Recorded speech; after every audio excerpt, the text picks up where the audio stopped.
Bus கனவில் வந்தால் உங்கள் வாழ்க்கையில் நடக்கும் ஒரு கூட்டு பயணம் அல்லது மாற்றத்தை குறிக்கிறது என கனவு பலன் கூறுகிறது. இது உங்கள் வாழ்க்கை பாதையில் நீங்கள் மற்றவருடன் சேர்ந்து செல்வதை கனவு பலன் கூறுகிறது. பஸ் பயணம் செய்வது போல் கனவு கண்டால் வாழ்க்கையில் புதிய பாதை, புதிய அனுபவம் ஆரம்பமாகும். நீங்கள் மற்றவர்கள் ஆலோசனையும் வழிகாட்டலையும் பின்பற்றி முன்னேறுகிறீர்கள். தொழில் மற்றும் குடும்பத்தில் கூட்டு முயற்சி வெற்றி தரும் என கனவு பலன் கூறுகிறது. பஸ் நின்று கொண்டிருப்பதை கனவில் கண்டால் நீங்கள் செய்ய நினைக்கும் ஒரு வேலை தற்காலிகமாக நிறுத்தப்பட்டுள்ளது அல்லது தாமதமாகும் என கனவு பலன் கூறுகிறது.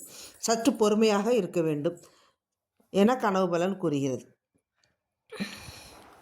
பஸ்ஸை நீங்கள் தவறவிட்டது போல் கனவு கண்டால் உங்கள் ஒரு வாய்ப்பை தவறவிட்டீர்கள் அல்லது சந்தர்ப்பத்தை கை நழுவி விட்டீர்கள் என கனவு பலன் கூறுகிறது. புதிய வாய்ப்புக்கு தயாராகுங்கள் என கனவு பலன் கூறுகிறது. பஸ்ஸை நீங்கள் ஓட்டுவது போல் கனவு கண்டால் நீங்கள் உங்கள் வாழ்க்கையில் உங்கள் வாழ்க்கை இயக்கத்தை கையாளும் நிலையை வந்துவிட்டீர்கள். மற்றவர்களுக்கு வழிகாட்டும் தலைமை பண்புக்கு உண்டாகும் என கனவு பலன் கூறுகிறது. பஸ் விபத்தாகி இருப்பது போல் கனவு கண்டால் நீங்கள் உங்கள் சுற்றத்துடன் சேர்ந்து எதையோ செய்ய முயற்சிக்கிறீர்கள். அதில் சில பிரச்சனைகள் அல்லது குழப்பம் இருக்கலாம் என கனவு பலன் கூறுகிறது. கவனமாக இருக்க வேண்டும் என கனவு பலன் கூறுகிறது.